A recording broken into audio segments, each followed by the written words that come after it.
আমরা সুদ খাচ্ছি আর মসজিদের কোণে বসে লম্বা টুপি, লম্বা দাড়ি, লম্বা জুব্বা পরে তসবি দানা হাতে নিয়ে তসবি টিপতেছি আর বলতেছি আল্লাহ আল্লাহ, বলতেছি যে আমার সব গুনাহগুলো মাফ করে দাও।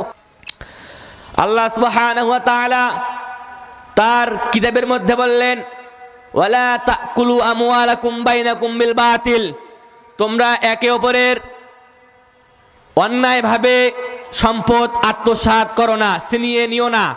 আজকে আমরা আমাদের পিতার সম্পদ ছোট ভাইকে দেই না, আজকে আমাদের মাঝে তার বোনের সম্পদ তার বোনকে বুঝিয়ে দেয় না। আর ওই ব্যক্তি হজ করে এসে বলে আমি হাজি, তার হজ তো কবুল হয়নি, তার বোনকে তো জমি তিনি দেয়নি, তাহলে তার হজ কিভাবে কবুল হবে? সেই টাকা দিয়ে হজ করতে গিয়েছে কিন্তু তার হজ তো কবুল হবে না।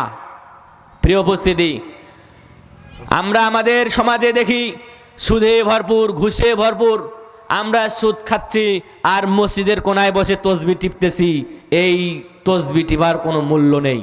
প্রিয় উপস্থিতি, আমরা সুদ খাচ্ছি আর মসজিদের কোণে বসে লম্বা টুপি, লম্বা দাড়ি, লম্বা জুব্বা পরে তসবি দানা হাতে নিয়ে তসবি টিপতেছি আর বলতেছি আল্লাহ আল্লাহ, বলতেছি যে আমার সব গুনাহগুলো মাফ করে দাও, সব পাপগুলো মাফ করে দাও।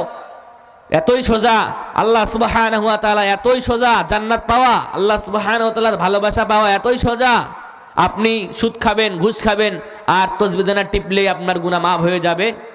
প্রিয় উপস্থিতি, আল্লাহ আমাদেরকে বুঝাবার তৌফিক দান করুক।